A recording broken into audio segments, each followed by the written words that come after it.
Alright, I think we're back online. Oh, alright, I think we're back online. Oh, alright, I think we're back.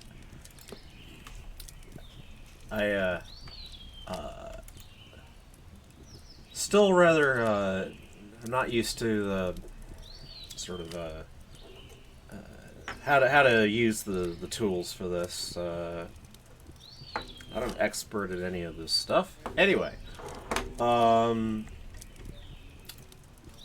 this is Ambassador Frisk Undertale of the Nyctogen system, and I am resuming my playthrough of the visual novel Cinders, which is based on Cinderella, which I played for 3 hours a couple days ago, and I don't really have a good sense of how far I am from coming to an ending, and I have been considering continue after reaching an ending to try to get another one, maybe make different choices, but I have decided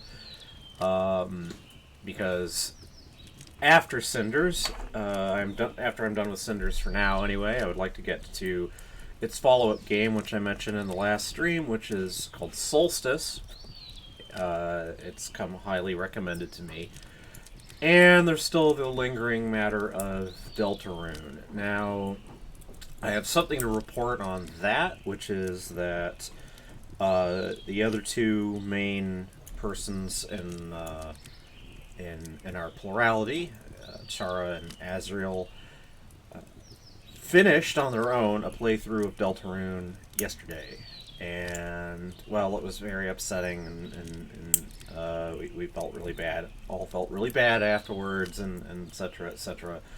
But at least that kind of opens the way to, I think, to my getting back to the game without feeling so much of an emotional undertow from the difficult kind of emotions that the game evokes in us. So yeah, I might be getting back to Deltarune. I might try to just kind of get through Cinders and even Solstice first. I just don't. I feel bad about starting a stream of a game and then abandoning it, just moving on to some other game. But you know, I'm not really trying to maintain a consistent like I'm just trying to maintain any kind of habit at all, basically. Like I can't fuss over being too consistent. Anyway, we left off with it's, if I remember correctly, Cinders had gone to sleep after some momentous events during the day, including a date with her old friend Tobias, and now it's the next morning, and her awful sister Gloria has come to wake her up. And so here we have Gloria, and I remember I was trying to read these with distinctive voices, and I had no memory of exactly how I had been doing that, but if I remember, I kind of gave Gloria a sort of sharp, Cinders, are you awake? Voice. I'm awake. I'll be right there, says Cinders. I'll get to work in a minute. No, it's not about that. I just need to talk to you. Oh. Alright, Gloria, what is it? What is so important that you have to speak with me at this hour? At this hour? Do you mean noon? Oh, great. I'm being interrupted by something. Of course.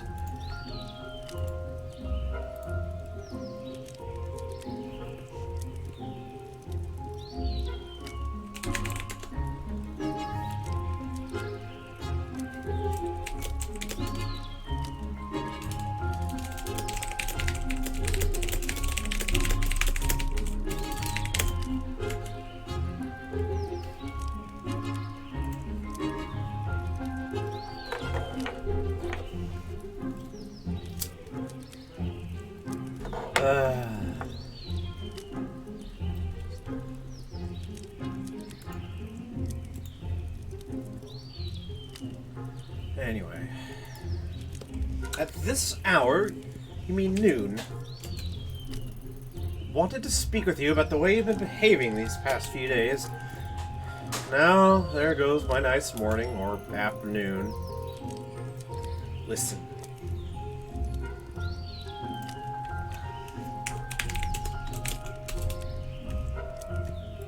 I just need to... Alright, I'm going to disable notifications here because I just do not want to be bothered by this person right now, and all they have to do is complain.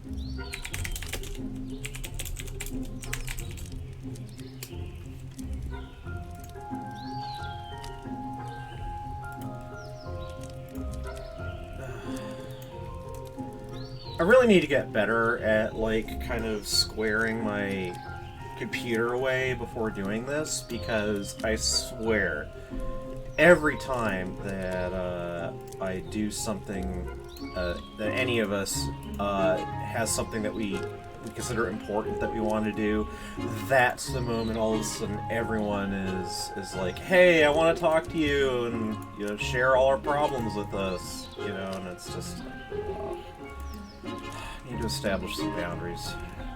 Sorry, I'm just complaining.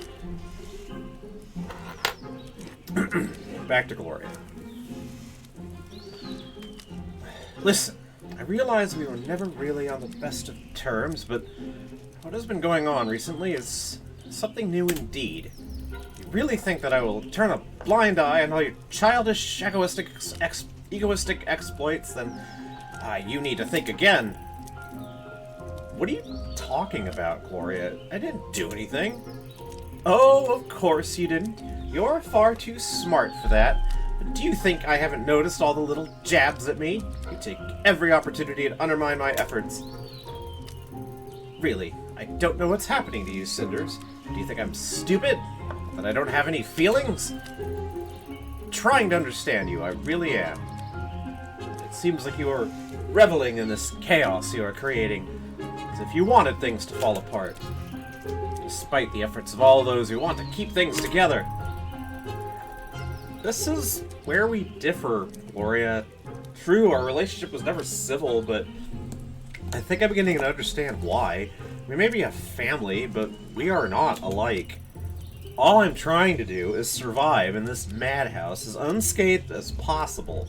What seems like chaos to you is freedom for me. Besides, let's face it, things are already broken.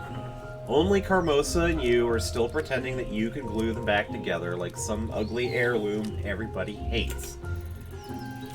Typical answer of an angry child. Do you even realize that you have managed to describe the house, all of us, as if it were all about you? It is such a shame that Mother taught me so well about the importance of family. It must have made me naive. Because I still have hope that you will mature one day. Excuse me, mature? Yes, become an adult, a person who is able to grasp a larger picture, go beyond one's own interests. Also, someone who can sacrifice personal happiness for the greater good of the house, if it is necessary. I don't deny that it can be difficult at times, but we are not children anymore. We must realize how we all depend on Carmosa, and support her in any way we can. I see. Well, it certainly doesn't play with my idea of maturity, especially that part about supporting Carmosa. Of course you would say that. Just like you, Mother can be a difficult person to get along with, I admit, but her intentions are good. Think about the way she is putting all her strength into giving us a good life. And if you still doubt her, try imagining our lives without her. Don't mind if I do. How long do you think this house would last with her gone? You must understand she won't be here to care for us forever. And I can't do it alone, Cinders. I need your support. Okay. So, crossroads here. Like, okay, it's clear that, like, what do we know so far? You know, Carmosa is terrible and abusive, but she's obviously having trouble keeping the household financially afloat. She's probably selling shit, you know, secretly to raise money, and like, she's doing a terrible job. But what simply fracturing the family would accomplish is a bit doubtful. So I'm going to give the conciliatory answer. Alright, I see your point, and as much as I hate to accept it, I think I can agree with at least part of what you're saying. Of course, Carmosa means well. It's her house, and we're her daughters after all. At least you are. It's her actions, not her intentions, that I have trouble understanding. But maybe not anymore. Perhaps we're more alike than I've imagined. We're survivors, doing what is necessary to cope with the situation we've been presented with. Such insights give you credit, Cinders. They tend to come with age. If that's true, then Carmosa must be really old, and her sight is completely different than mine. That would explain some things which... Maybe she is a victim of harsh circumstances. Maybe she did have to struggle all the time. And yes, maybe I can't really imagine what she went through. But think about the woman she became. Black Widow. So spiteful that she hurts her own children. But Cinders! Please let me finish, Gloria. With all the pain she suffered, there was a lesson there that she missed. Sometimes being nice to people around you can make all the difference in the world. She has no right whatsoever to turn our lives into hell, Gloria, and you know it. She is how she is, Cinders. She's doing her best to manage everything, and it is a great burden. She could be terrible, but only because life can be terrible to her. You surely don't intend to change her now. Oh, yeah, no doubt about that. I'm not talking about changing her arachnid nature. Hey, I like spiders, come on. I'm talking about changing ours. We could certainly use some improvement in our natures, you know? The picture you are painting in front of my eyes seems pleasant, but also not very realistic. It requires one thing which we do not have: mutual agreement. We will not have that as long as we are not of one mind. That is, as long as Sophia keeps up her silly act.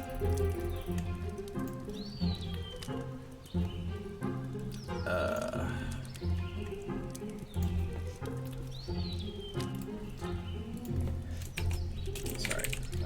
More interruptions.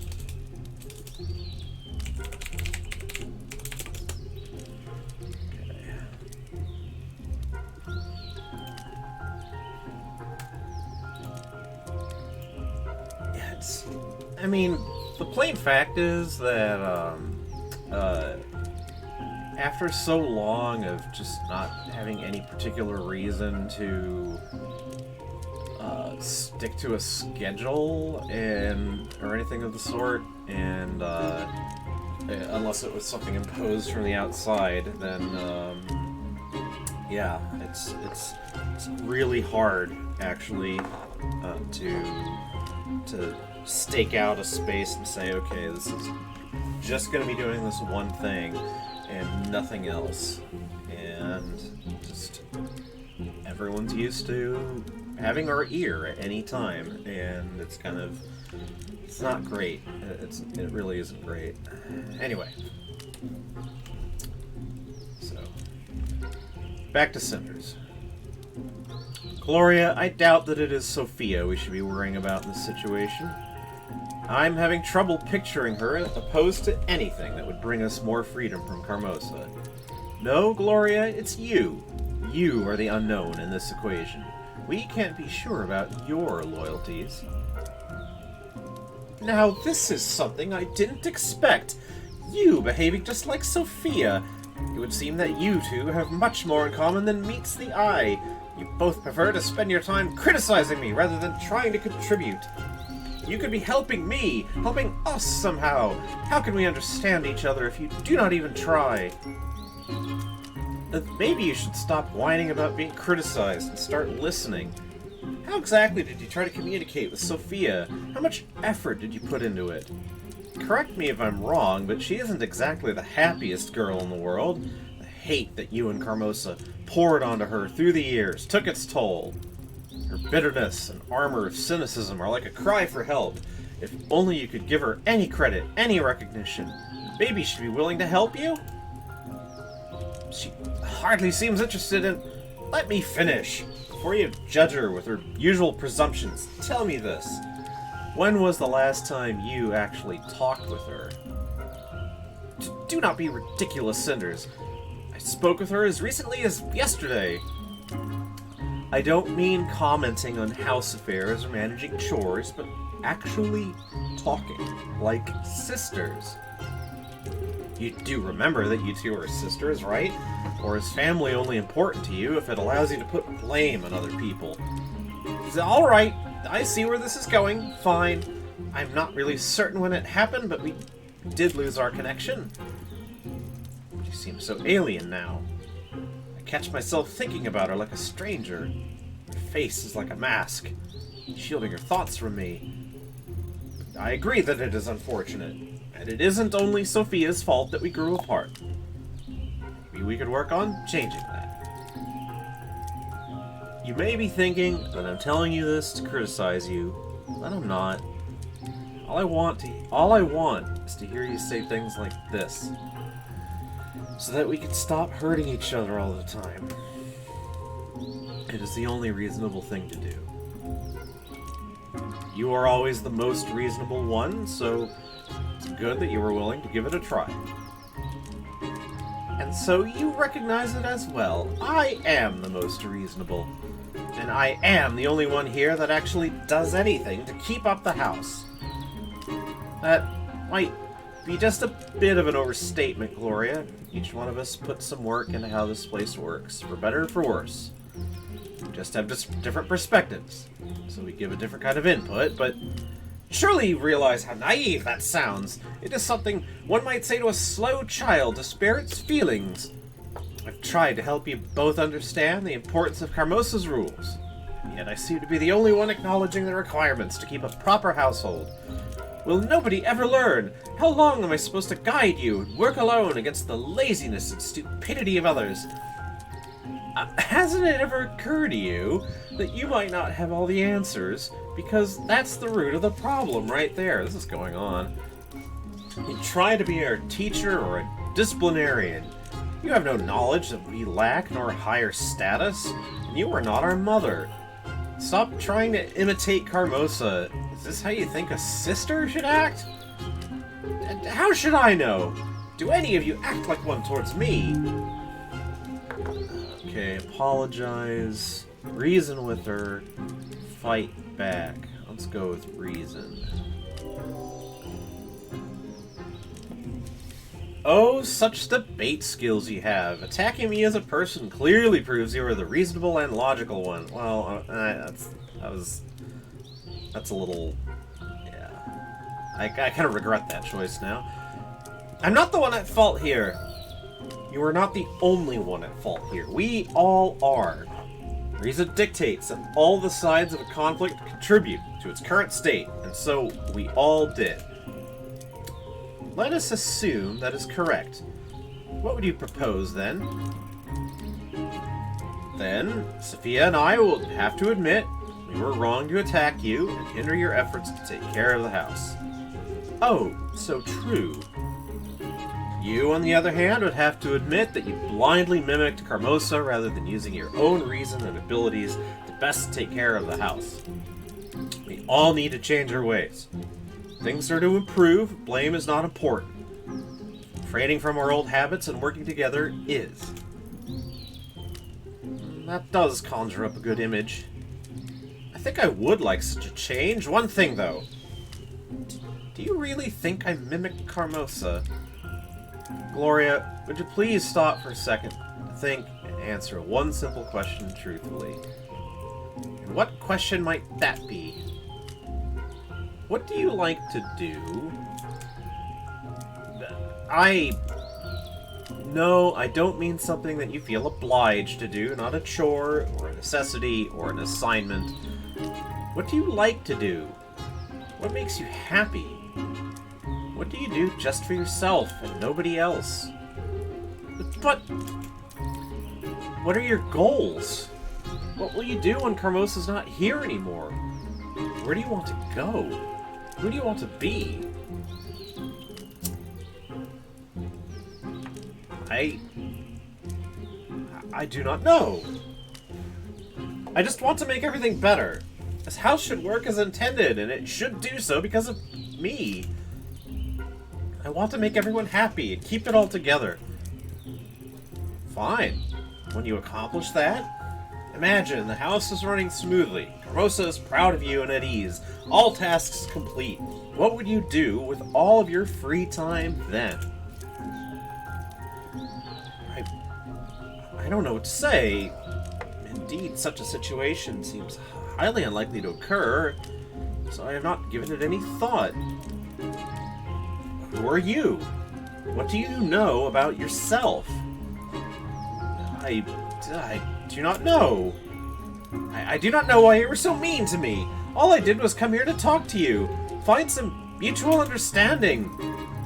You get no understanding because there's nothing there to understand. You came here to reenact Carmosa, a statement of superiority. Arguing again. That is not true. I did indeed try to get through to you. You simply would not listen. You didn't either. Get through to me. You came here with your air of superiority to boost your own conviction. You don't care about myself or Sophia. All you care about is you. I think this has kind of gone off the rails. This is pointless. I see no reason to listen to such nonsense. Especially since I did nothing to deserve such treatment from an immature brat. Both of you are trying to turn everybody against you. Then you will be able to whine about fate that brought you to living in cinders and pain. Ooh, nice. I must have had some kind of a huge lapse of judgment to even consider treating you as a mature woman. Oh, look who's talking. Do you even understand the word mature, or is it just something you repeat after Carmosa? Fine, Cinders, get out! Enjoy your freedom while it lasts. You have one more day till Carmosa returns. I will not stoop to debating this with you any further. Go and do as you please. We'll see where your freedom gets you. Ha! We both know you're powerless to stop me from leaving the house, or from doing anything for that matter, so you can stop pretending. Or did you grow accustomed to pretending too much? Pretending to have control, to be self-confident, to be Carmosa? I do not have to listen to this! Goodbye!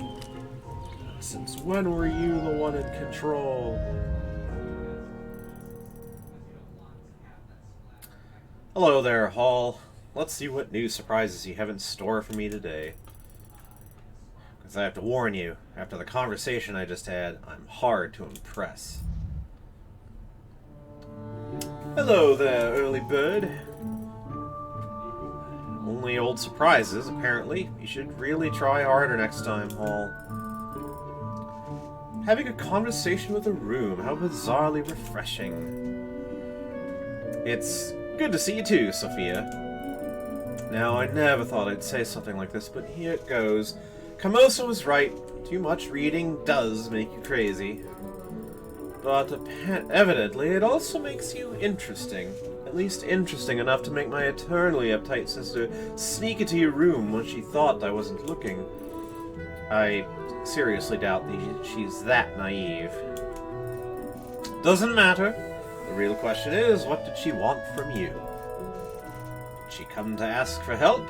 So many hours that the chance to struggle for Carmosa's approval must have left the poor girl quite disturbed.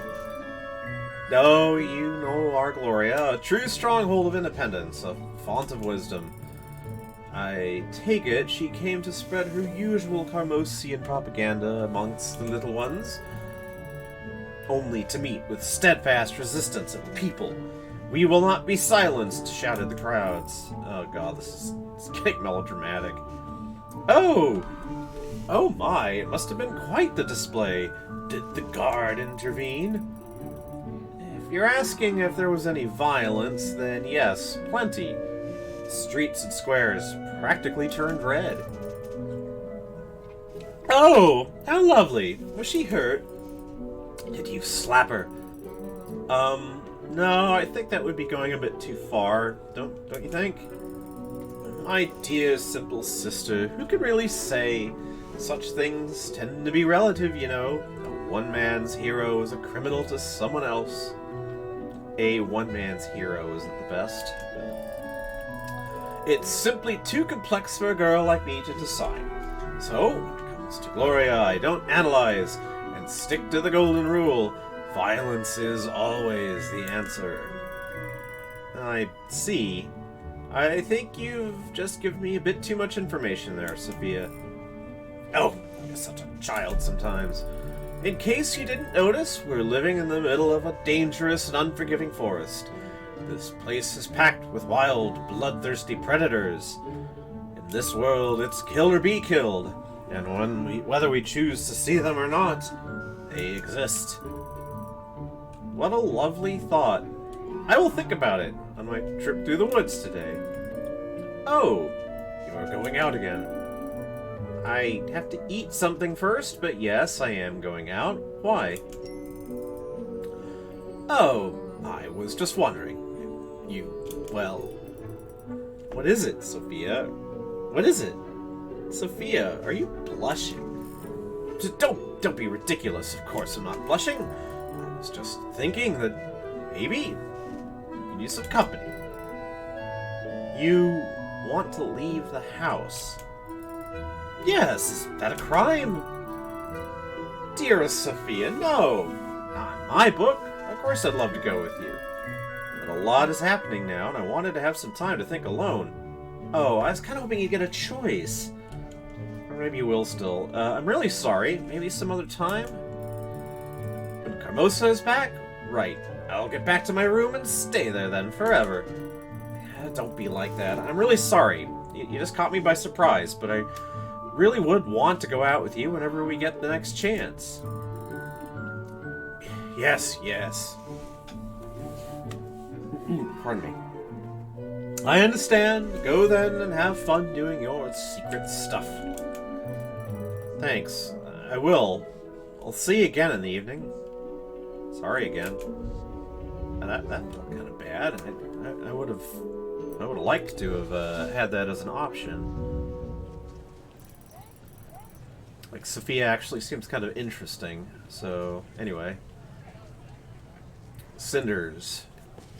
Cinders says, another day of freedom I can spend on the town. There's always something going on here. Even now, I see some commotion in the street. I wonder what it is about. Oh, no. God, this isn't good.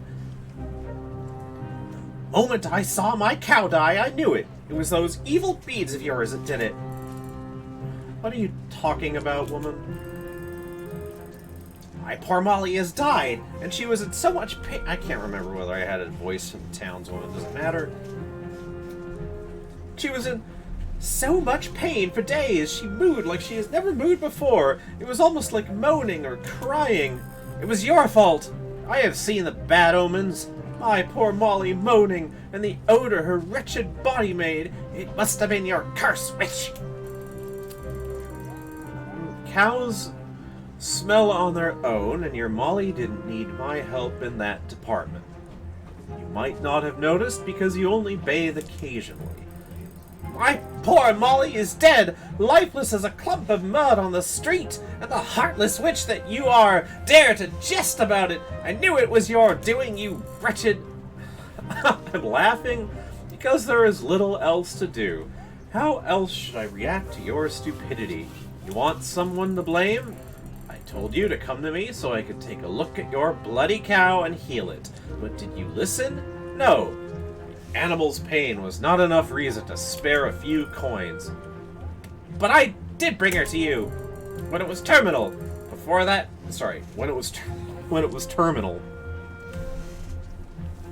Before that, you said, it is for fate to decide what happens. And who would have guessed?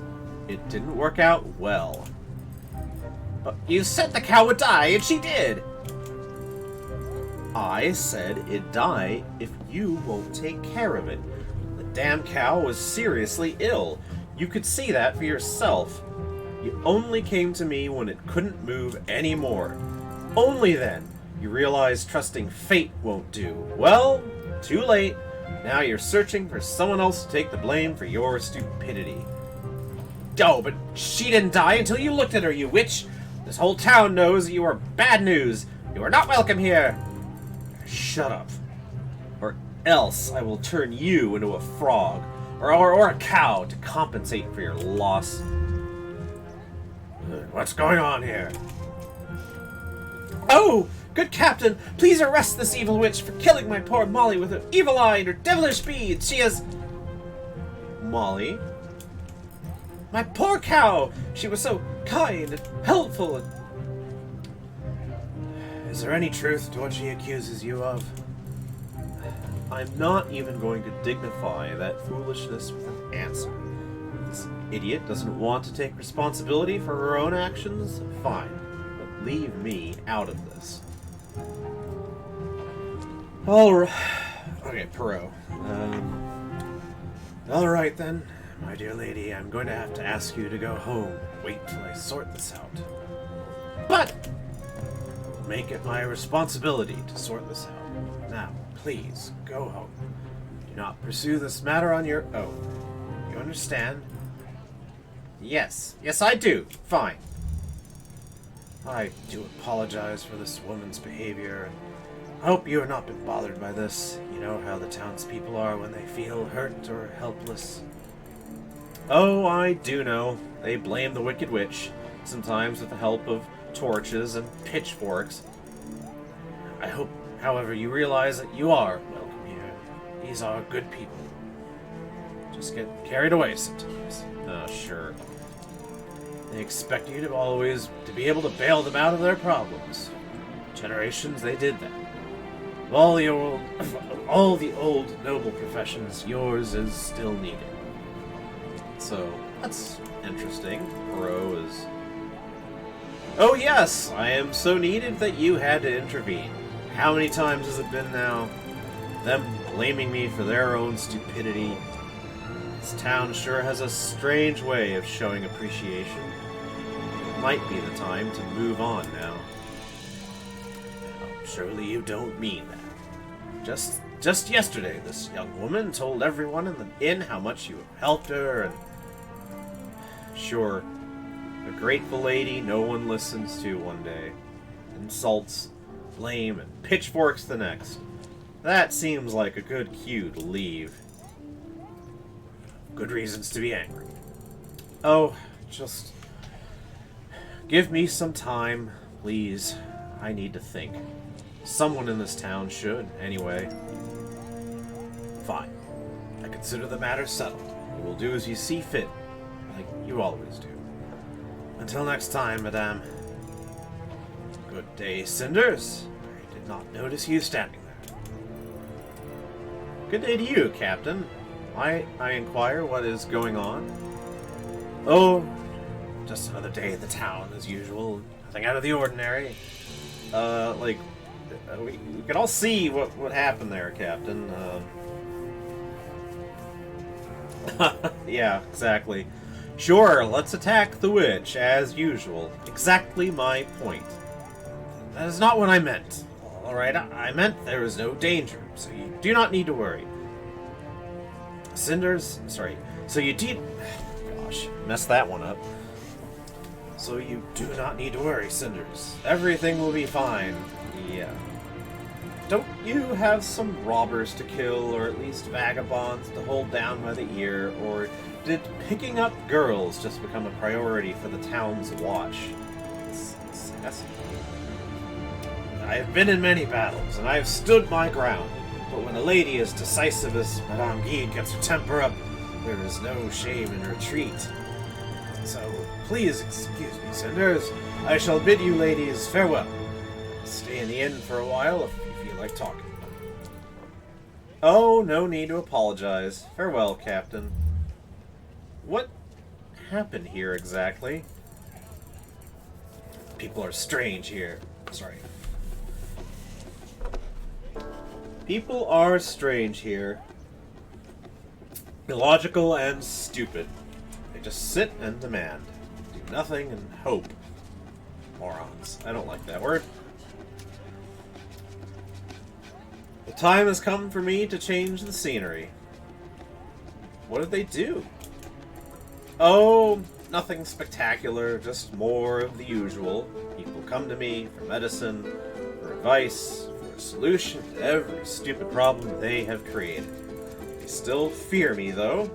Every time something goes wrong, I'm to blame. They used to blame the devil, or evil forces.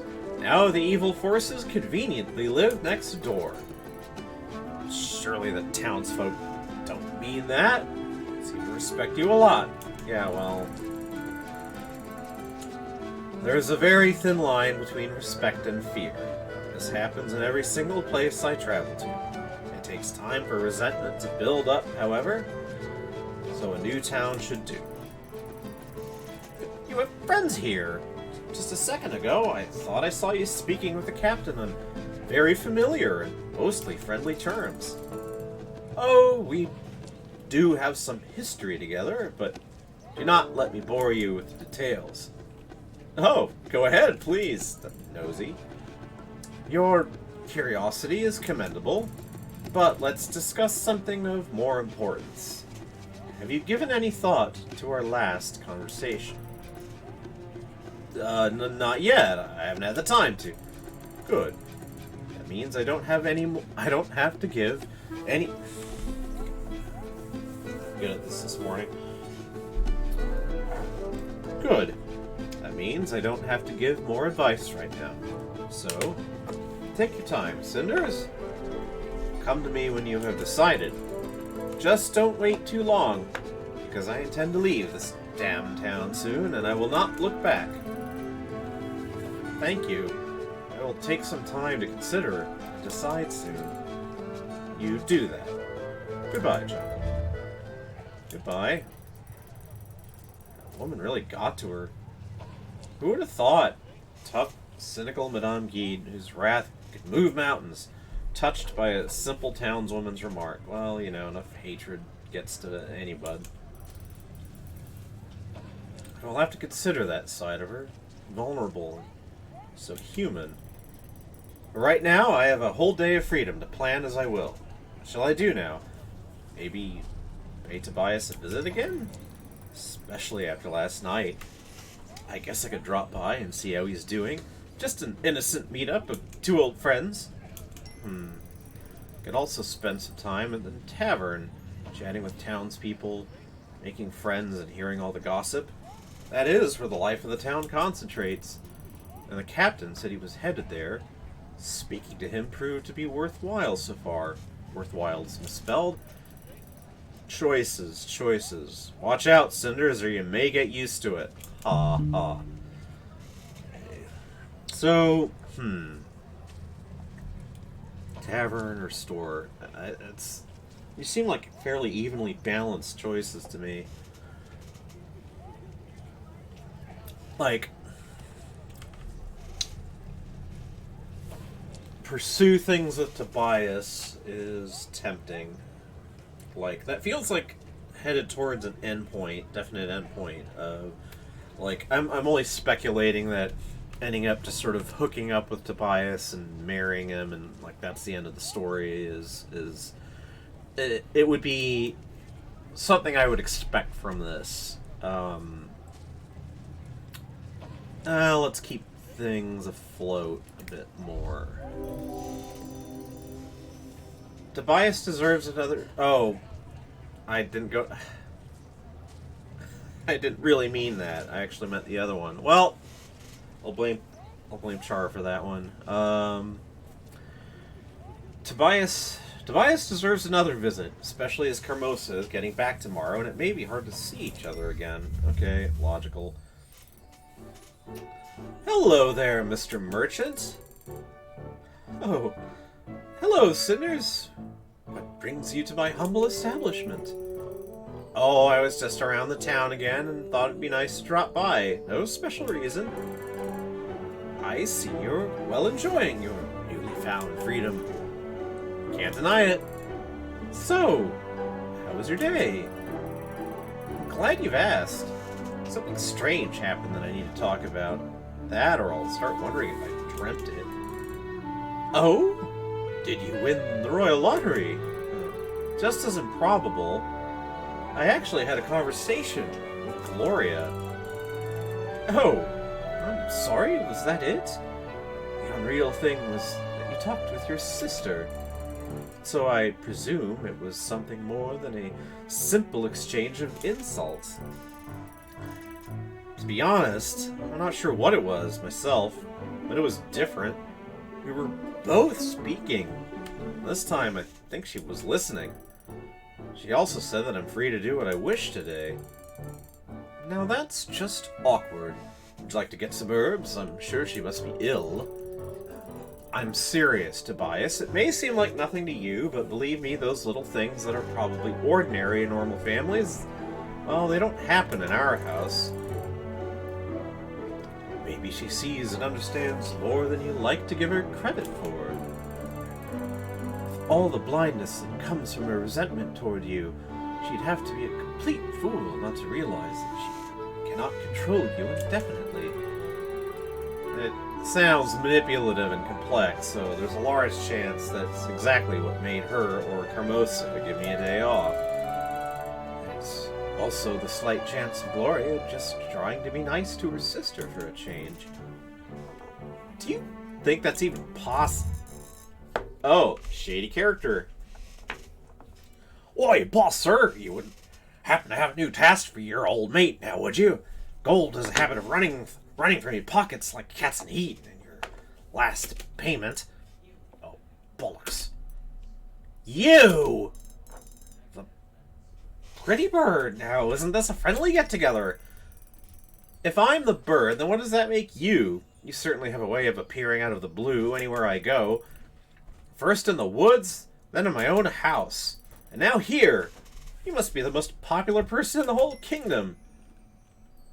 You saw us that night. Oops. That cat's out of that bag. Now, aren't you the busybody, lassie?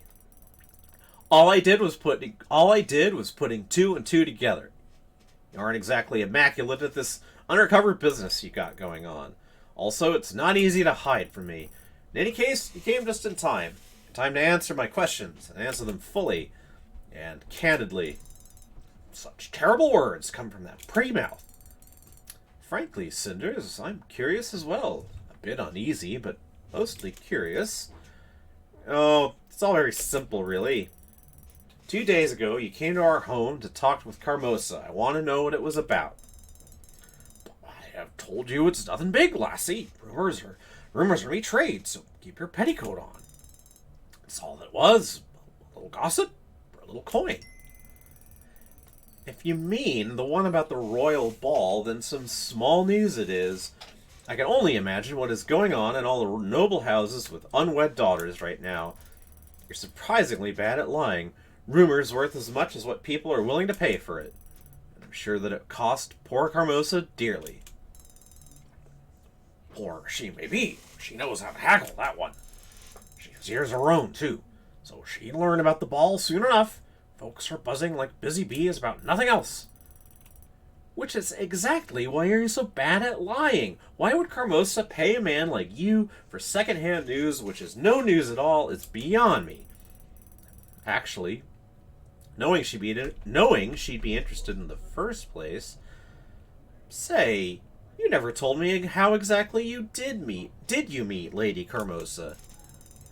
Gossips be trade, and devil take me if I'm giving anything for free, 'cause some lassie fanned her lashes. God. That's all a trade secret. Am I right, boss, sir? She does have a point here, and her question certainly piqued my curiosity. I reckon the little bird picked something up all right. Tell her... Nasty business, mates. Nasty ambush. He thinks I'll just run for the door now and call it a day. It's been swell talking. Not a step.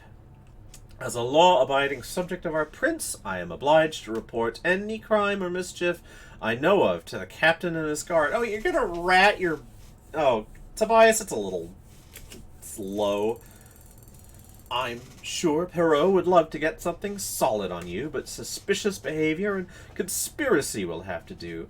I'm sure it's enough for a lovely night in the dungeon. You rat! You rat, Tobias! I can't believe you'd snitch on your old mate, boss sir. It's business, like personal friend. Fine, I'll tell you. But only the missy here will hear it.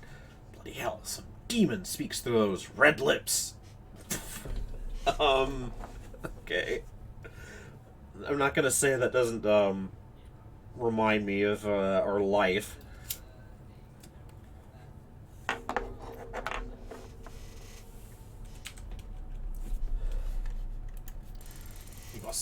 You must take me for a complete fool if you think I'll let her go alone with you so you can flee. It's all right, Tobias. You won't run. Will you, boss? He knows that it would force me to inform the captain, whom I saw just a moment ago right outside the store. Yes, missy. Anything you say. Very well. See, I knew we would come to an agreement sooner or later. Would you like to step outside and tell me everything, my friend? Yes, missy, lead on. Are you sure about this, Cinders? Don't worry, we're all friends here, after all.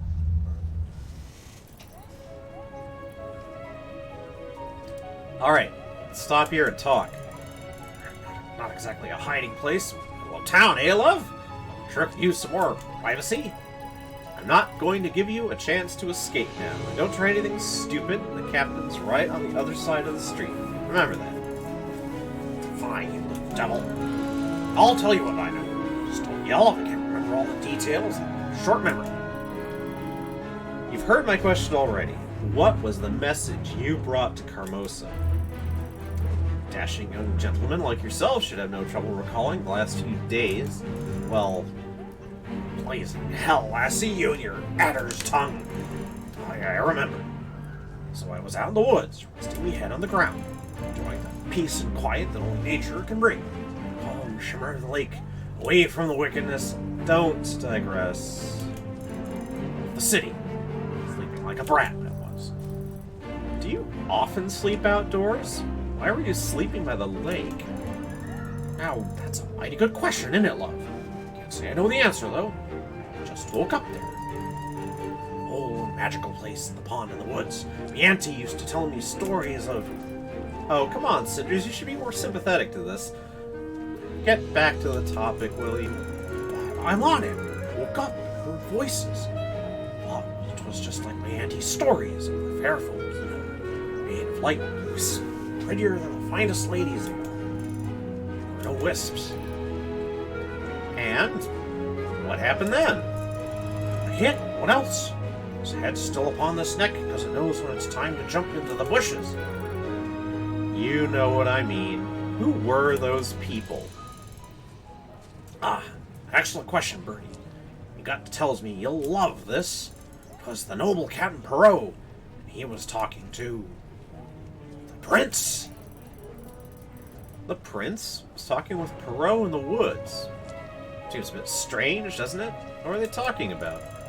Oh, some posh problems of the rich folk. Too much free time's bad for the head. Future, His Royal Highness kept whining on about wenches of all things. Now they're all empty-headed or boring to talk to. The prince was discussing women? That he was. Very unkingly of him, if you ask me, and foolish too. Who cares if the bird's dumb or dull? It's not what I want from me wenches. Oh, God. Yes, wonderful. Now, back to the subject, please. What did they speak of? The captain said something about rules, but I didn't hear that part with my head still spinning and the water shimmering so loud. I don't know what they meant, but the prince was mighty happy and said something about the ball, the grand ball. He's got some idea in that royal empty head of his. I heard it's because of them crowns, very bad for the head. Anyway, there was a new idea that he liked. The grand royal balls where our future queen is to be chosen by the prince. Yes, I know of it. Oh, sorry. I read that in the... Alright. Whatever. I'm making a complete hash of this. I don't care. I don't care. I just want to do this. Just tell me about the prince and his idea. Why was he so happy about it? It's about masks. Making all the lassies wear them. You mean a masked ball? A masquerade? Masquerade. Why? The rich birds are so hard. I don't think it's because of that. Did he say why the masks are so important to him? It's something to do with the elders. The family is lots of lords and ladies waiting to trade their daughters and only one prince. Too much competition is bad for business and tempers. So, he's trying to dodge accusations being biased. Clever. I knew that. Don't know what's wrong with seeing a nice face, though. And what if the bird's got a pimple right between her eyes? Well, notice nothing with masks and such, unless he wants to ogle their curs. Oh, been on the nasty side, nobles. The auntie telling me stories. Gossip really about the shenanigans going on between them and the palace. Stuff that had made a confessor blush. Alright, I got the picture. Masked ball, you say? Makes a lot of sense, actually. Prince can pretend he's choosing his bride by judging her more subtle qualities. There's no way any of the houses accusing him of favoring one or the other. Who knows? Maybe he isn't really pretending. Perhaps having a choice is what he really wants. Helplishly clever, love. Glad you got the smarts to see through all that. Save me time and explain that all to you. All for the noble birds and all. All for the noble birds. I'll have a chance, no matter how pimply or horrid. Maybe think of Carmosa, or lassies. No, not you, the other wenches. I mean, sisters, your lovely sisters. Figuring the old lady would pay with kingly coin for a rumor like that. That's all there is to it. Satisfied, love? My dear friend, this isn't even half the story I wanted to hear. You better get to the more juicy stuff right away. That's all there is to it. I swear on my auntie's pimples. Okay. Appeal to his morals. Focus on connection with Carmosa. Threaten him. Well, I don't want to threaten him. Connection with Carmosa. I mean, like, it is curious, I suppose, that he appears to have done business with her before. I kind of like the appeal. I want to see where this goes. Appeal to his morals. This may seem like a whim to you, but it's not. I'm not the lassie you take me for, and I wouldn't be asking you all these questions if it weren't necessary. Do I look like a spoiled brat to you? You think I don't know hardship, that I get what I want with no trouble? For Carmosa and my sisters, I'm no better than a servant. Every single day I'm reminded of how little I'm worth and how disposable my life is. This is my only chance to prove them wrong. I must know. Lassie. Life ain't peachy for either of us, in it, love. All we have is our smarts. The old hag's a real demon. She'd claw my eyes out if I told one little bird everything. Okay, I like this. I like where this is going. You have nothing to fear from. That's right. You have nothing. I keep messing my voice as a. Nothing to fear from me. Rosa will never know. Why would I want to tell her anything? I need to know how to break free from her clutches, and her secrets are her biggest weakness. I need your help. You can stop now, Lassie. Tell a liar when I see one. You ain't no princess, love. You want the old hag's secrets, true, but if little me stands in your way, you'll just spill. You'd sing to her like a pretty songbird if it meant you getting what you want. Ooh, you got fiery eyes. My auntie told me to watch for the likes of you. I won't tell you nothing. Don't want to get burned. Like, gotta say, this guy's being smart here. But I need your help. You have to tell me. I don't have to do a thing, love. I'm as free as a stray dog. He thinks this chat's over, lassie. I told you all I know. No point in milking this cow for more. I know you're still hiding things from me. I told you all I could. It's more than most won't get me. lucky little bird. Best I leave you alone now. Don't you dare turn away! Cheers, love. He's gone, that crook. Why couldn't I make him spill? I don't know. Cinders, I think you kind of deserve that, honestly. Heavens, I even begin to sound like him. Maybe it's for the better. Who am I trying to fool? It's not for the better. I needed his knowledge to get leverage I needed to use with Carmosa, and now it's all gone. What am I supposed to do now? Maybe I should just go for a walk and think about all this. Can't see a way how I could spoil that. This just isn't your day, Cinders. I know the feeling. It's astonishing what a simple walk can do to one's spirits. If I'm going to miss the freedom to do something, then above all else, it's going to be the freedom to wander about whenever I please. When I walk with no specific goal, no destination, I can just switch off and observe my thoughts jumping into their little drawers with each step. I feel like the game's telling me I should go outside. Strolling through the market has its moments too. I saw the most gorgeous shoes. Not that I could never afford them. They were crazily expensive. I get that they were imported from the eastern lands, so at that price, they should be made of diamonds and dragon skin. Why is something like that? Well, I mean, I know I would if I could, but that's beside the point, right? Oh, forget about it. No reason to dwell on such things. It's such a pity that the big red bat... Wait? Oh, the big red bat, Carmosa. It's such a pity that the big red bat is coming back tomorrow. Today was pretty uneventful, but it's been so nice simply to be able to talk to people like an ordinary person. And then again, this day wouldn't be as pleasant if it weren't so rare for me to feel free. It's almost sunset. I should be getting back home. So long, Freedom. I hope it was a pleasure. Hope to see you soon. Maybe you could come and visit sometime, or at least write. Kind of hoping... No, I was sort of hoping you might stop at the forest. Like, that kind of... Less happened in town than I was expecting. And I guess it's sort of my fault. Cinders. Back to the same old. This feels almost like coming back to prison and out of my own will. After 2 such wonderful days of freedom, it's depressing to know I need to go back to my ordinary life. There, out in the real world, I can meet amazing people, have actual friends. Here, I'm trapped between Carmosa's plots and her poor daughter's bitterness. Sometimes I wonder, what if I were to vanish in the woods? Would anyone notice or care? Maybe that's the answer. Getting lost in the wilderness. Befriending... Oh, God. Alright. Befriending an uncivilized but noble tribe of rather short miners, becoming their princess. Spending the rest of my days being adored, praised, and... Oh, get a grip on yourself, Cinders. Carmosa, along with that crazy hairdo and strict rules of hers, is due to come back home tomorrow. If I'm to have any chance to change my life, I really should think of something, and soon. I'm really tired. It's time to go to bed. And tomorrow morning, oh, I can't wait. It'll be a bliss. I'm gonna pause here for a moment. I want to grab myself something to eat. I'll be gone, or I won't be gone for more than a minute or two.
also realized that I was still wearing Azrael's glasses.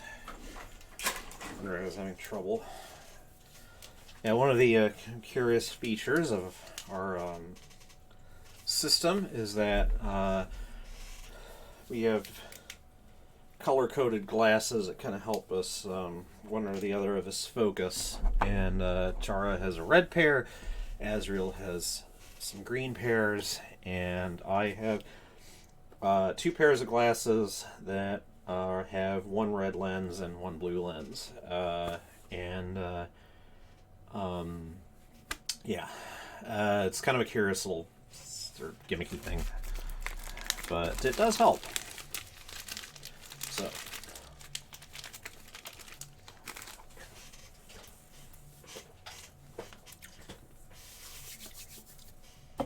back to the palace. Perot comes in wearing his about approximately 20 belts, and it says, "You have summoned me, my prince." "That I did. You must be wondering why I wanted to see you at this hour.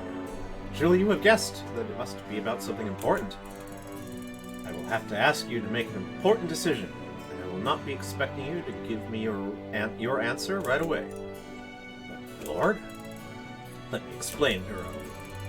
As you know, we live in a time of transition, and my father's death changed many things.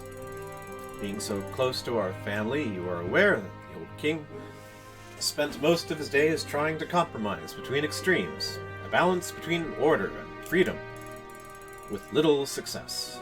Despite his best wishes, all his life he remained an autocrat. That is why it has been my wish, my vision, to change the kingdom in such a way as to eliminate the need to compromise between freedom and order altogether. In other words, Perot, I want reforms. I am sure you know this."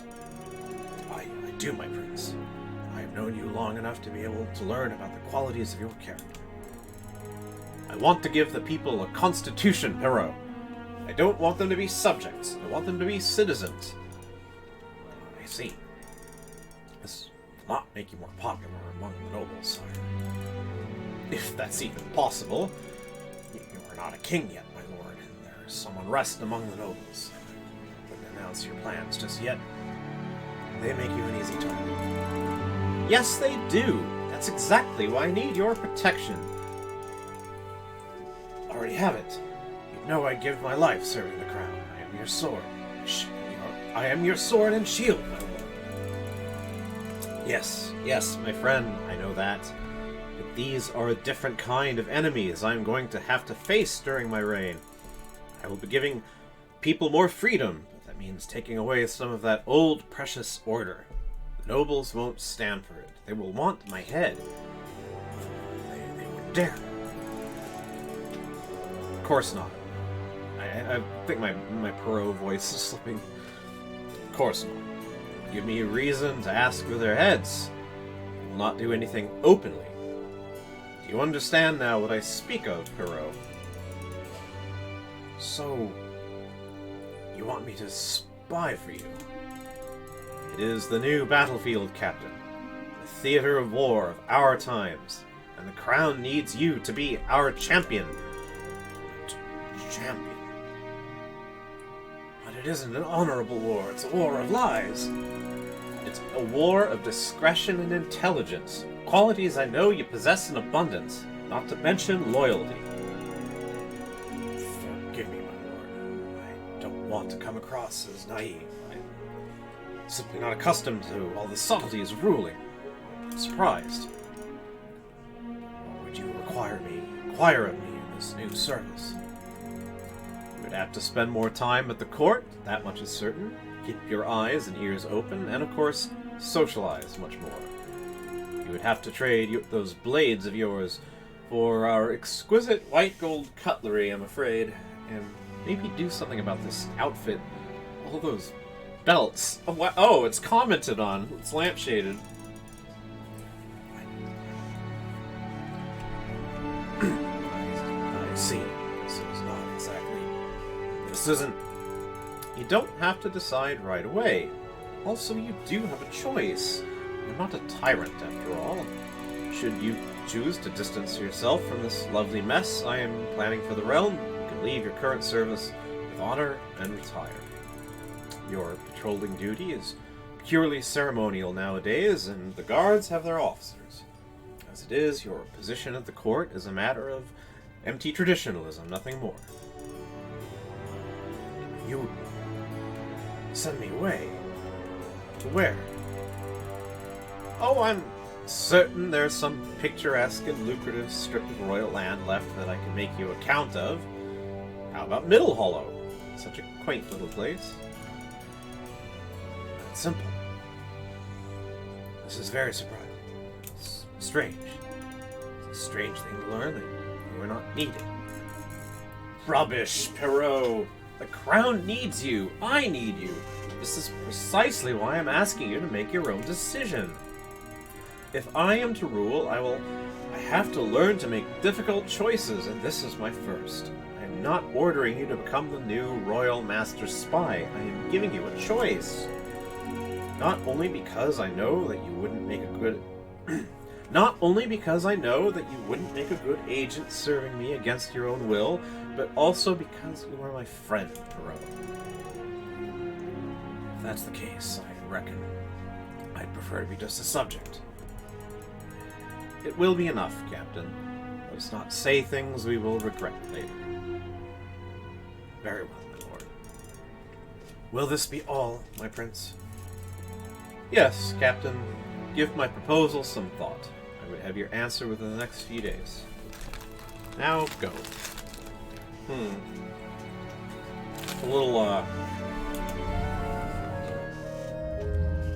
little tense there. Sophia. Good morning, Sophia. Or do you need a special invitation to get out of bed? Get up! Get up! What time is it? Dawn already, and you need to get up right this instant. Dawn is not a reason to yell at someone, and I'm not sure it's reason enough to get up so abruptly earlier. I like your spirit, Cinders. 2 days without supervision, and you've gotten lazy already. Where would you be on your own, I wonder? Oh, yes, do come in and spill your venom on me. Is there any actual reason for me to wake up at this hour, or is this just a social call on your part? Fine. Don't get out of bed and see how it works for you. What do I care? This way it will be even more interesting. All right. I'm sorry. And awake now. Would you please tell me what's going on? Carmosa's back. She wants us to gather in the hall. I'm wide awake and up now. You could have begun with that. Well, now you know. She brought a large package with her, and she looks like she means business, so hurry up.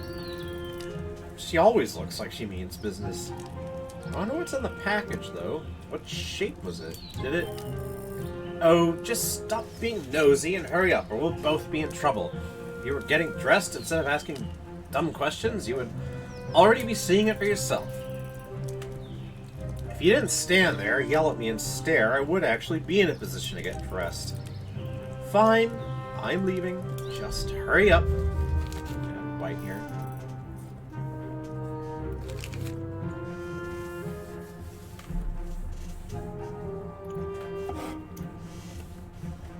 I'm really sorry. I got here as fast as I... Wait, where's Carmosa? In her study. She said she didn't have time to wait for you forever, and you kept her waiting for quite some time.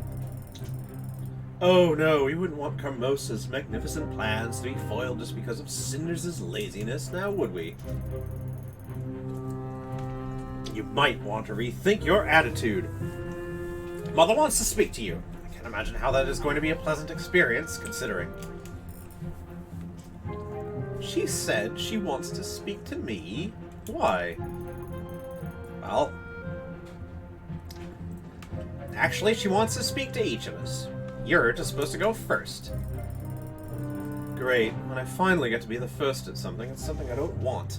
It's like receiving gifts. Good in principle, yet always disappointing in reality. Why would you want to speak to each of us? Why separately? I have a bad feeling about this. Oh, stop complaining, you two! And you should hurry up and go, Sophia, unless you feel the need to make Mother angrier, of course. I'm going. Certainly don't like this. Carmosa seems keen on interrogating us, getting every detail of what happened while she was gone. If you did what you were supposed to, you wouldn't need to be nervous right now. Just a thought. Of course, because everything is fair and honest around here, and I certainly won't get blamed for things I have no control over. I think you do well enough on your own not to need any additional blame. Your constant rebelling should get most of Carmosa's attention. And how will have Carmosa have an idea about who rebelled and what rebelling actually means, huh? You're not seriously suggesting that I would tell on you, are you? I'm trying so hard to do well here and take care of you two. Sophia, she wouldn't just stab you in the back like that for no reason, would she now? Well, I certainly do not feel as safe as you described. Okay. Sorry, Gloria. Okay, so my sister might have an interesting idea of fun. True. But I think we did start some sort of connection, albeit weak.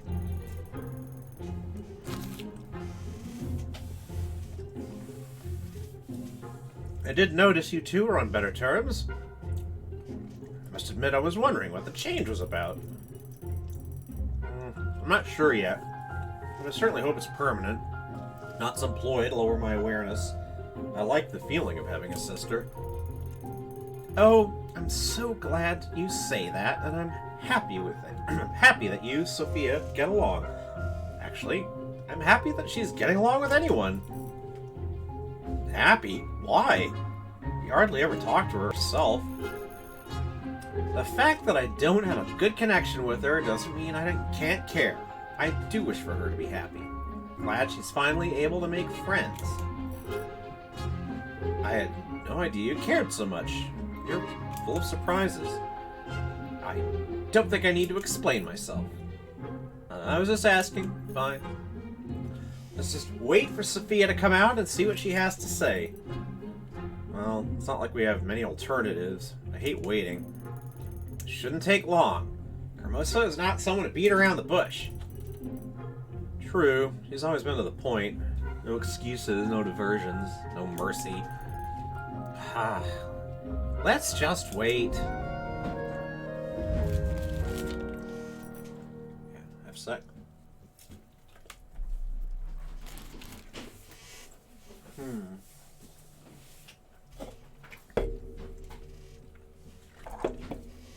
So, Sophia back. Cinders, you're back. That was fast. Aren't you happy to see me? I'm fine. Sorry to disappoint you girls. So, what was the talk about? You'll find out soon enough. It's your turn, and I wouldn't keep Mother waiting if I were you. All right, I'm off. Wish me luck. You might need it. So good luck, sister. Good luck? So, how was it? Carmosa swoops down on you... Oh, sorry. So, yeah, Sophia's voice. Carmosa swoops down on you like a hawk and submits you to great physical torture and tests your endurance. At one point, she took this long needle and... lovely. Thanks to that image, sis. You did get a little pale, but honestly, you'll be fine. So, it wasn't that bad? Oh, don't get me wrong, it was no pleasure either. And Carmosa hatched a plan that will make me lose a lot of sleep until it's over. That can't be good. I'm almost afraid to ask. What is it? Oh no. You need to be properly surprised when you hear it from Carmosa. That will prove I did not utter a word.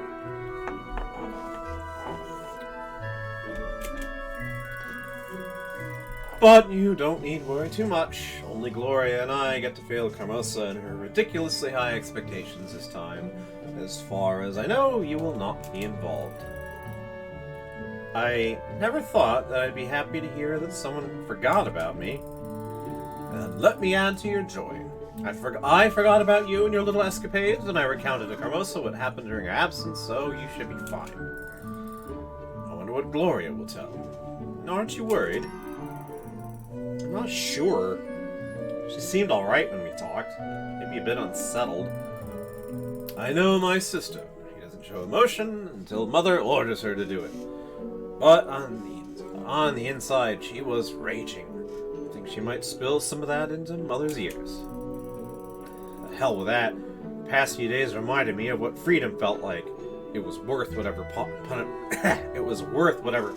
Carmosa might throw at me. You've either lost your mind or forgotten what Mother is capable of. Nothing is worth what she'll come up with to make you regret your actions. Well, we'll just have to wait and see, won't we?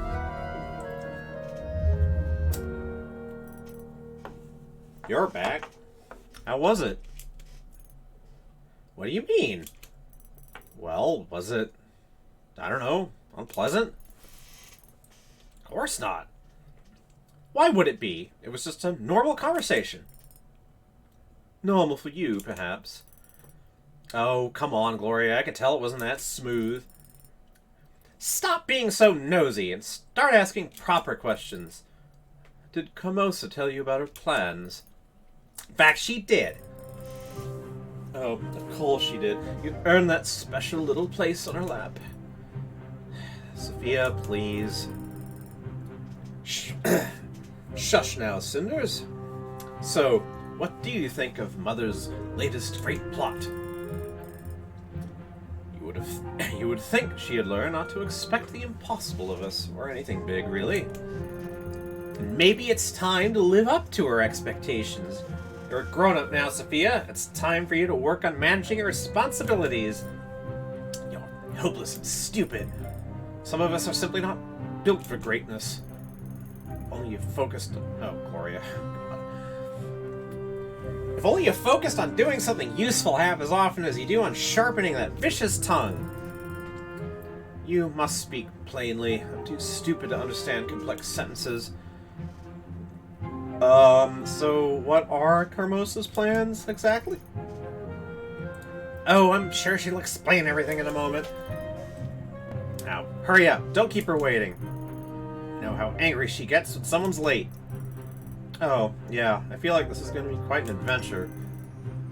I'm about to enter the beast's lair. Cinders, you called me? Lady Carmosa. Yes, I did. Come in and close the door. I'd like you to explain something to me.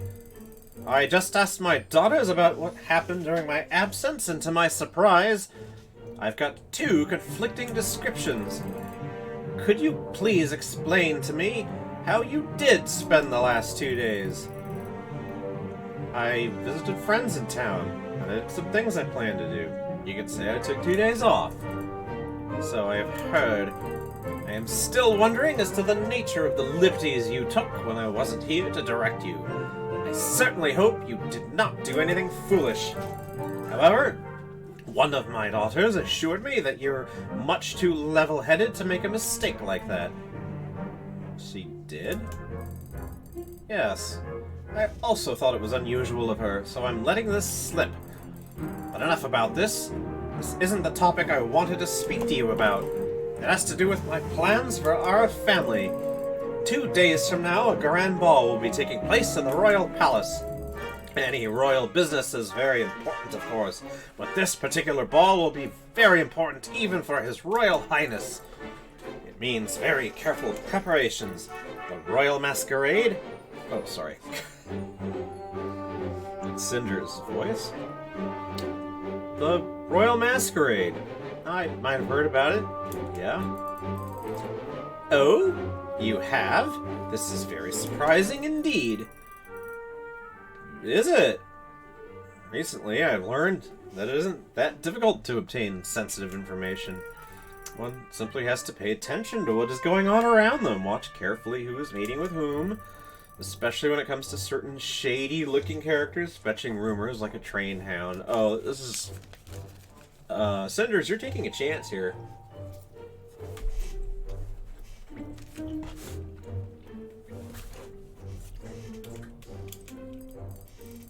Really? Well done, then. Perhaps you are not as thick as I thought. Let us hope you'll forge this little success in collecting information into a permanent quality. A quality which I'm sure you'll find useful in life. Oh, she was impressed. That's better than other things that could have happened. What matters here is that the ball is very near and there's little time left. It means that I will be expecting our entire family, and I do mean all of us, to give their best. By which I mean complete obedience. No questions, no dramas, no nonsense. This is much too important an event to be spoilt in such a silly way. Very well. And what is my part in this plan, then? Will I be going to the ball as well, member of our family that I am? Don't be absurd. Royal affairs aren't your arena. I see. Then what is my arena, ma'am? Why, the house, of course. If everything goes smoothly, the ball should mark the point of our family coming back into high society. And that means one thing, guests. We will need combined efforts to make the residence spotless, but your role in this will be crucial. I see, my lady. Would you also like me to hide in the wardrobe or pretend I'm a statue when the guests come? Or maybe being a statue would pose too much of a competition for your charming and intelligent daughters. I understand your anger and your reasons, now you must understand mine. I put much time and effort into creating this opportunity for my daughters. I will not let them be upstaged by anyone. You may play all sanctimonious with me now, but either now or in 10 years you'll understand my perspective, and you will agree with my decision. Also, I don't see a single reason to yield to your complaints, if all I get from you is recklessness, childish moods. Start supporting the family, and maybe the family will do the same for you. You like to refer to us all as family, but only if it means I have to do something. Don't get melodramatic, girl. You sound like a bad novel. Even if I wanted to, I wouldn't be able to prepare 3 young ladies for a ball organized by a future king. Do you have any idea how much a decent dress costs these days? No, of course you don't. Of course. How could buying a dress for the daughter of the rightful owner and head of the house be proper? Listen to me, girl, and listen good. I am the rightful owner of this house, and as unfortunate as this may be, your father, bless his soul eternal, is dead. No mother would put an orphan before her own children. I'm not just some orphan. Contrary to your real children, I'm not afraid to think and speak for myself. You're truly blind if you really can't see my potential and how useful I could be. Also for you. Enough of this idle chatter. We have a very important task ahead of us and little time left. Since you're thinking so highly of yourself and your skills, why don't you show us your pragmatic side and start cleaning the house and helping with preparations? That's it. Do you really believe this is all I can be good at? Demons! Snap out of that constant daydreaming, girl, and start paying attention.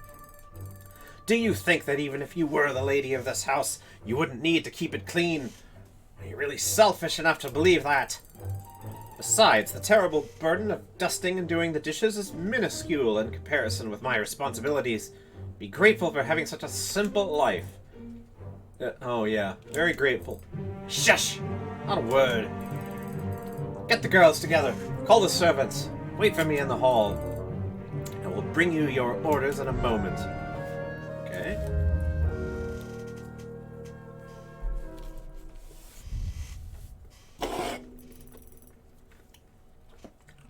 Several hours later, the house is clean, and Cinders says, "Finally, it's so clean you could positively dine from it. I'm tired, but it's still better than washing all those dishes was. I hate doing dishes." She's been back for a little more than 1 hour, and here we are scrubbing the floor on all fours, cleaning the windows, polishing silverware twice, and dusting everything. Did I mention doing the dishes? You might have. I hate that. You know what I hate? I hate the fact that I am here while my dear, charming, and wise beyond her age wonder of a sister is upstairs, laying the little princess she will never be and trying on that ridiculous dress Carmosa gave her. First of all, you never saw that dress, and second, who knows? Maybe the prince will fall in love with her, and you'll end up being the queen's sister. I doubt even that amount of noble blood can make a person dense enough to fall for Gloria. Although, maybe if she kept silent. You're terrible. Besides, for all we know, the prince could be denser than lead. Also, I didn't know you cared about balls and dresses. Compared to this, I think I prefer the royal circus. Sophia, I need to thank you for putting in a word for me when you spoke with Carmosa. I appreciate it. Don't mention it. Don't overestimate my goodwill. I find myself just as surprised by my behavior as you are. I'm sure some dark power possessed you that brief moment you actually did something nice for another person. Anyway, I appreciate it. What are you two blabbering about this time? Wondering why the hall isn't sparkling yet? Well then, stop talking and get to work. This place has to be worthy of the Emperor. You seem very confident that people will suddenly crave visits to our house, Mother, just because they met us at the ball. Will they be so taken by Gloria's charming sense of humor and my kind and sunny disposition? There goes my wonderful Sophia, always heavy as a storm cloud.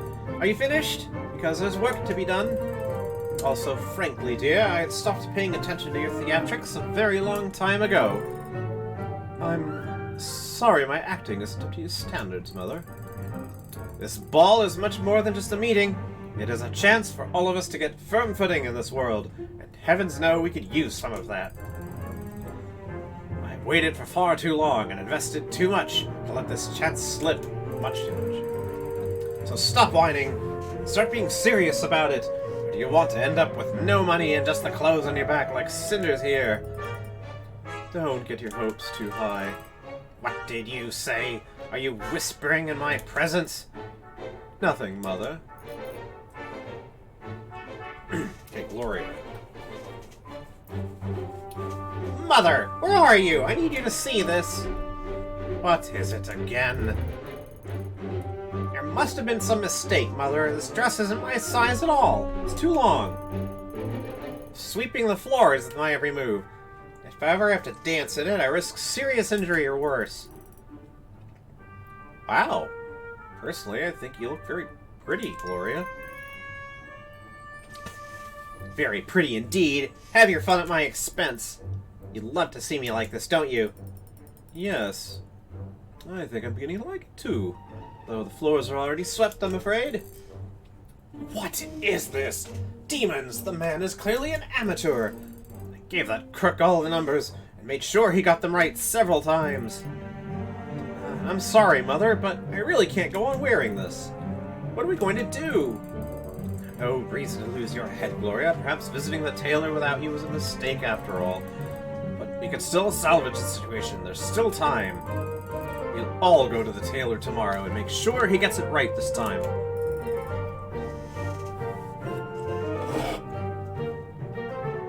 The trip to the tailor. How very entertaining. Stop whispering behind my back and try your dress on. We have to know if it fits. And you, Cinders, stop loitering and get back to cleaning. It's great.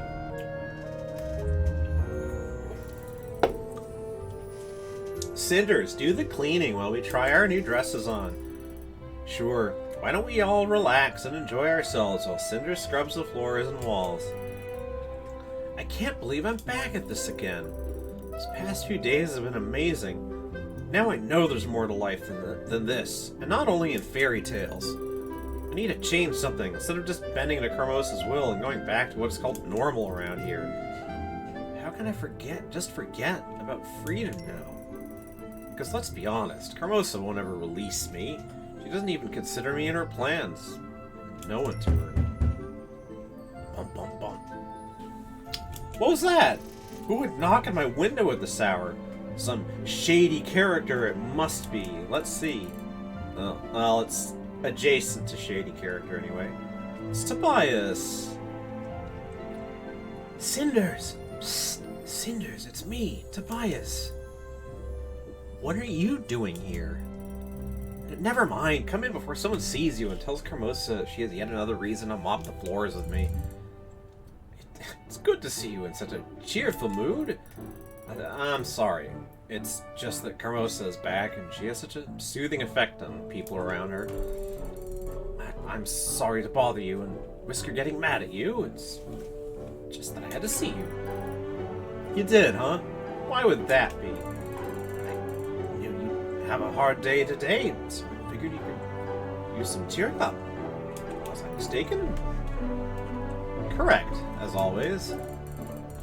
I didn't quite hear you. Could you say that again? Preferably put that in writing as well. I said that humble merchants should stick to their numbers, since they tend to be mistaken when it comes to people. Even if they do things right from time to time. I'm deeply wounded. I'm not sure whether I want to take you on that secret date I had planned for tonight. Oh, I love this idea for cheering me up. I should be sad more often. Don't be. I think we could figure some different and pleasurable way of spending the evening for times when you are happy. So, what do we do now? Can you sneak out of the house for a while? Sure, and I know a great place we could visit at this time. Ooh. Gotta make out with Tobias at the lake or something like that. And here we are. How do you like this spot? Is this the secret place you come to think quietly and relax, or simply to hide? Yeah, it calms me. I feel safe and relaxed here. More at home than at Carmosa's manor, I guess. That's why I come here. I like it. It's beautiful. And secluded enough not to worry about sharing the view or your solitude. Thoughts with some random stranger passing by. Somehow, I sometimes feel safer with no people around. There is no soul in sight. I bet we could scream at the top of our lungs and no one would hear us. There is a weird atmosphere here. Apart from you almost rhyming, I don't really know what you mean by weird. Sure, steer clear of the atmosphere here, alright. Sure, steer clear of the atmosphere here, my dear, because something's lurking near. Ha!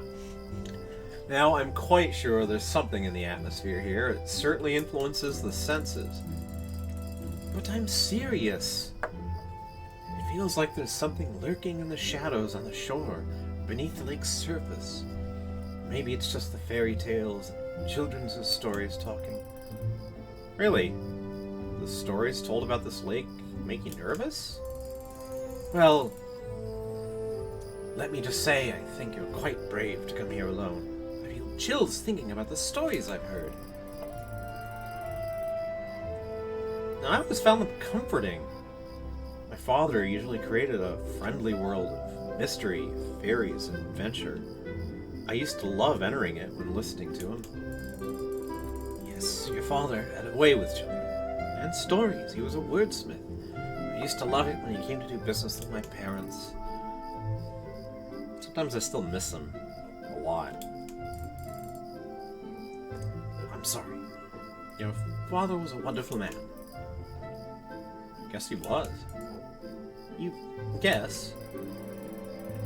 Ever heard of a child with a clear and objective view of their father? I remember him being an all-knowing wizard when I was little.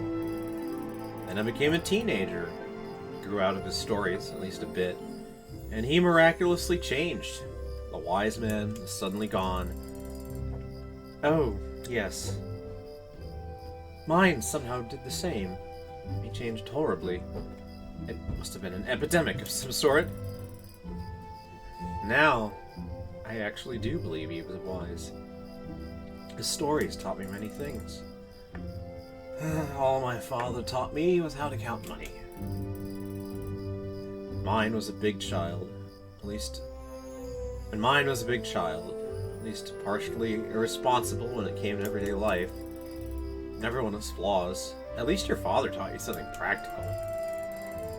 Ah, yes, the grass is always greener in someone else's yard.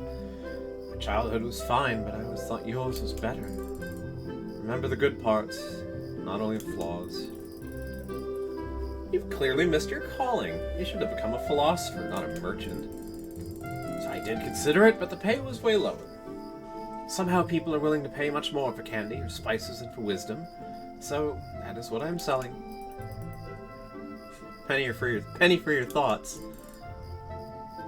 Do you believe it? Believe what?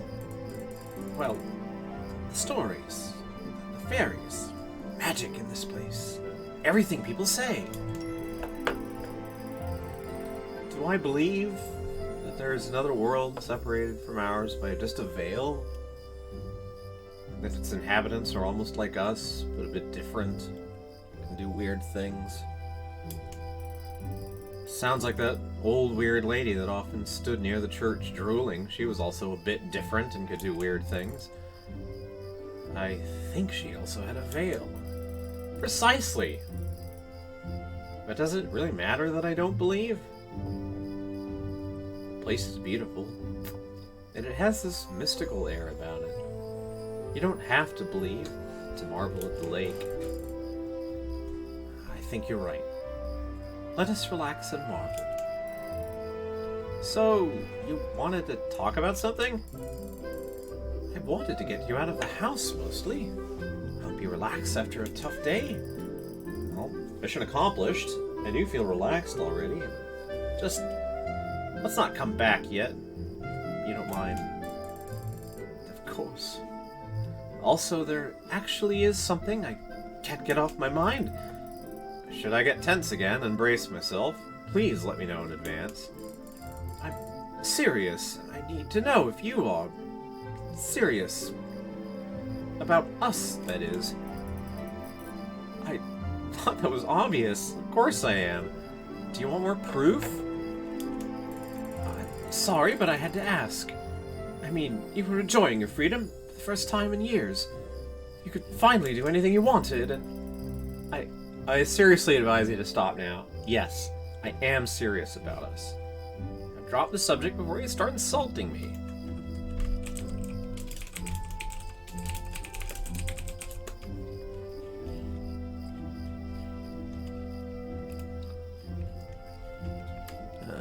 Whoops.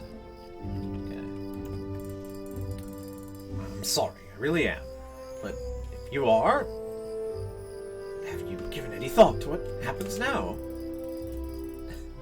You're right, I haven't.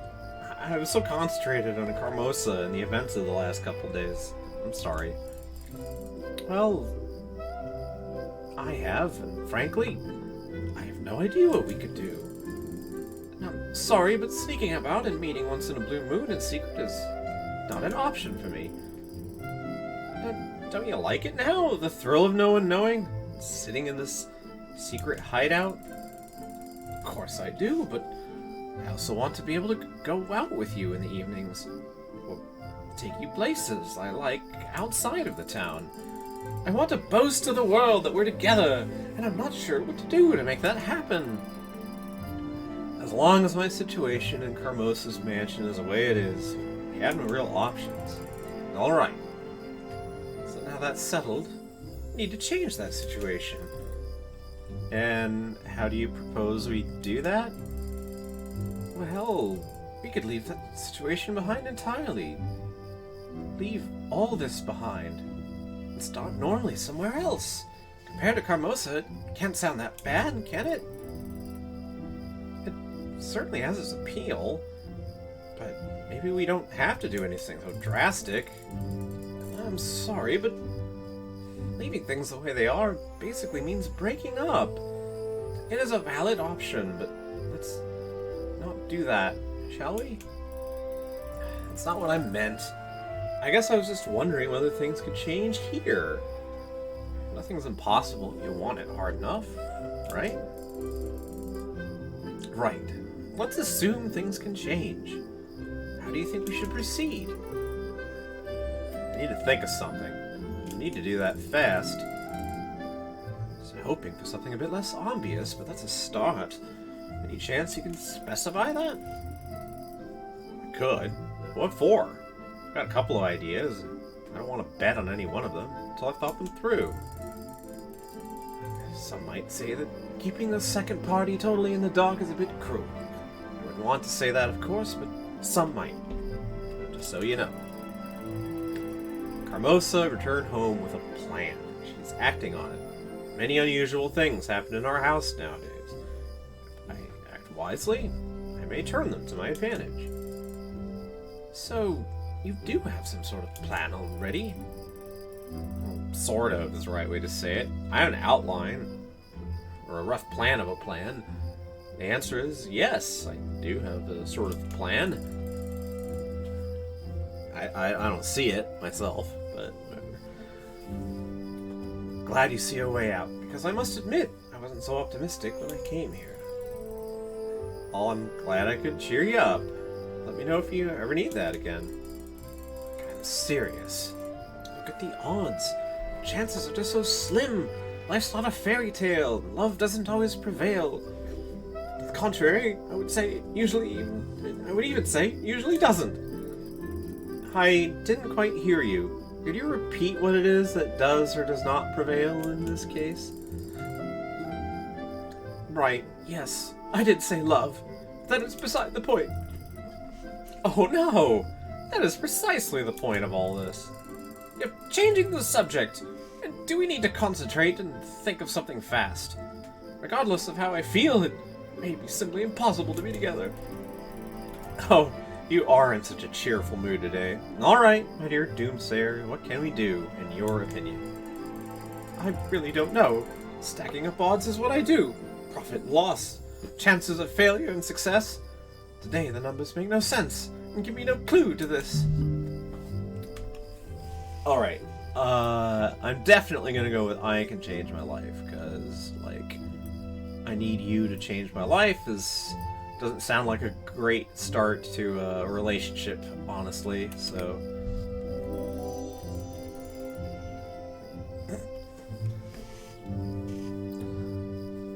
Cinders. Pondering the odds won't get us anywhere. What we need is action. I need to take life in my own hands and change it. I wish it was that simple. It is, in a way. No one will do that for me. So I need to act, no matter the odds. And after a taste of freedom, I don't think I could just forget it and go back. I agree. One needs to make their own choices and act to see things change. But you can't just ignore the situation you're in. You're playing the cards life dealt to you. For instance, would Carmosa or her daughters want to change? Should they do that? Even assuming they wanted to. You do need to take that into consideration. Even if their fate is sealed, mine isn't. Regardless of what they do, I'll still find room to maneuver. You'll see. I know the change is within reach. Just please, trust me. I find this oddly... I don't know. Can I admit something? This isn't to the subject of the game, but... It's a thought playing the game brings up. Like... You know, we're unusual, the three of us, and our, you know, there's more than three of us, but, you know, we're fictives. You know, we're people who consider ourselves to be from the universe of a work of fiction, and that's a very strange position to occupy. We don't really feel like normal people,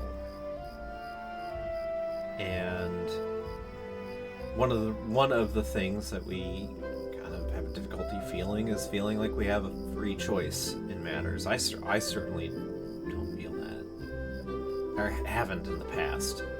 I guess I'm beginning to feel it now. So, like, it warms me up basically, to see another fictional character and another person from a game talk about being able to change and change of their own will, because it's not a way I'm used to feeling. I am someone who feels constrained to act in a certain way. So, anyway, end of aside.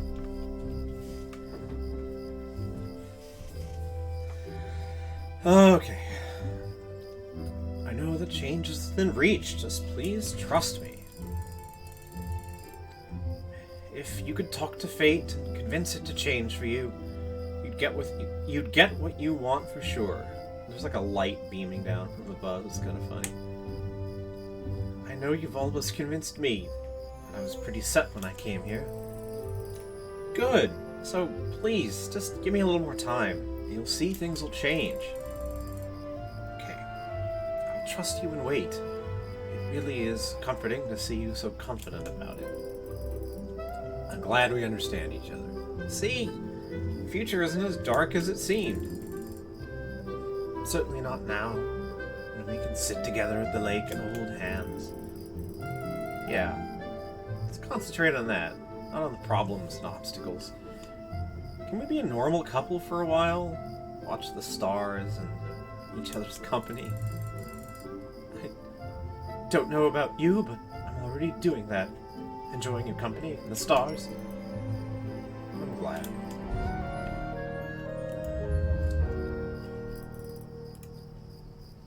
Alone again. Tobias went back home. Aw, the date's over.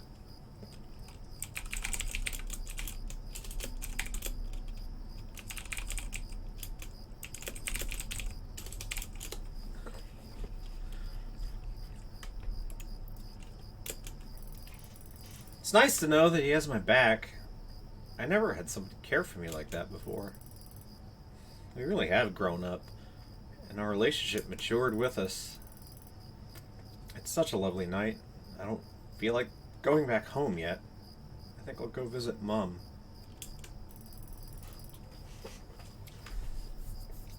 Madame Guide was right. She said I don't tend to her grave as much as I should.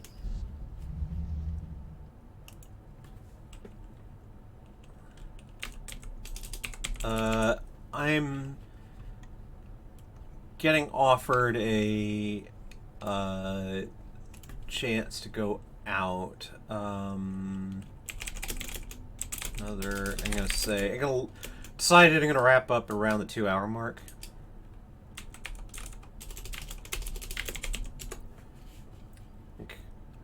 I want to go on doing this, but I mean, there are other activities, as it were. Hi, Mom. It's me. It was a while since my last visit. I'm sorry. I've had the most intense week. A bit crazy, actually. I feel like my head's so full with thoughts about what's been going on that it'll burst any second now. I met your old friend, Guide. She told me quite a lot about you. I can't believe how different it was. How you were in comparison with what Father used to tell me. I'm sure he'd know what to do now. Guide said you were smart and strong. And so are you. It's in your blood. Not this again. Did I just fall asleep without noticing it? You're not dreaming. Alright, if you're so helpful, why don't you show yourself? As you wish. Oh, hello. Heavens! Who are you? I am the fairy of the lake, the one who is praised and feared by souls elated and those of broken spirit.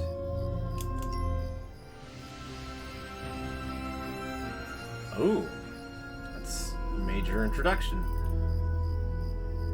You've been keeping vigil by our lake through the seasons. You remembered about us.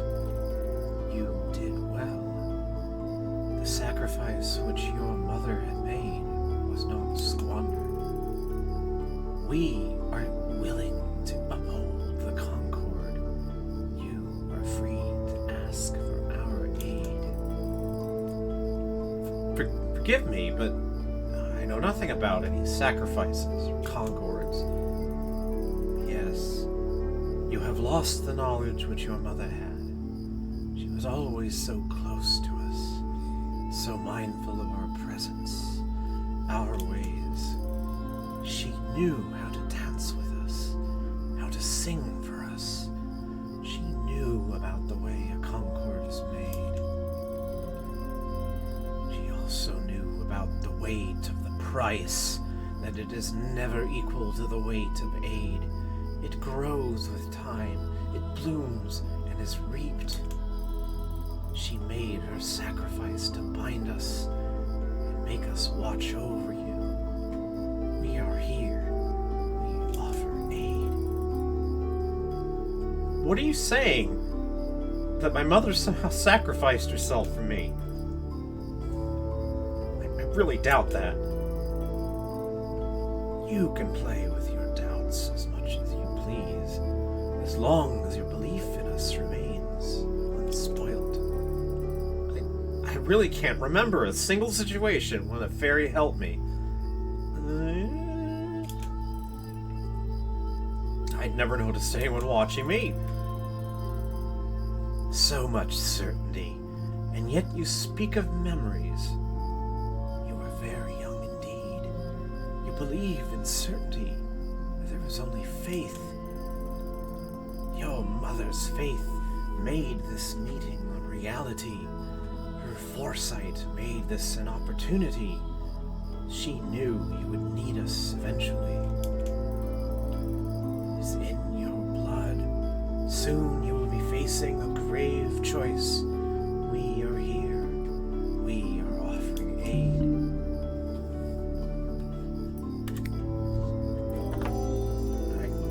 I guess I could use any help I can get. It's not often that I meet someone willing to help me in the first place. Weight. Heavy may be the price. It tends to flourish with time. Like fate, it is a living thing. Yeah, I understand. I think sometimes we have to deal with the unknown and take the risk. If Mom was brave enough to take this plunge, I am too. I will pay the price. Spoke like your mother, yes. Your blood is one. You are forged like her. Soon you will need us. If you are indeed ready to carry the weight, we will make a concord with you. You will receive aid. It's good to know. I'm sick of having to do everything on my own.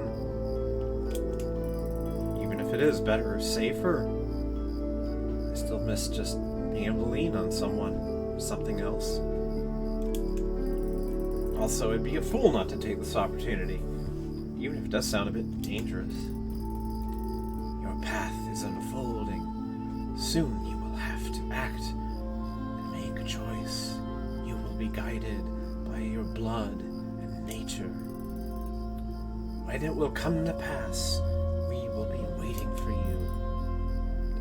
I still can't believe it. Any of it. And yet, your blood speaks otherwise. You are your mother's daughter. Your fate has brought you to the lake, and the lake is watching you. You keep on repeating things like that. Why me? What makes me so special? Special? What can be special for fate? No, you are simply a thread, and like all threads, you deem your own pattern special, simply because it is yours. I guess it makes sense. Now, go home and rest. The time of change is upon you, and you will need strength to carry its weight. We will be ready.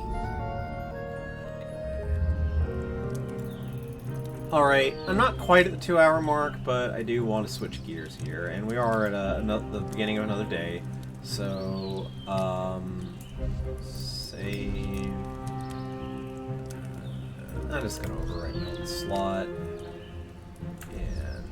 and, well, that'll be it for now. That was shorter than last time, but, something interesting has come up. Anyway. This is Ambassador Frisk Undertale of the Nectogen system, ending another stream, and hope to see or hear from some of you soon. Have a good day.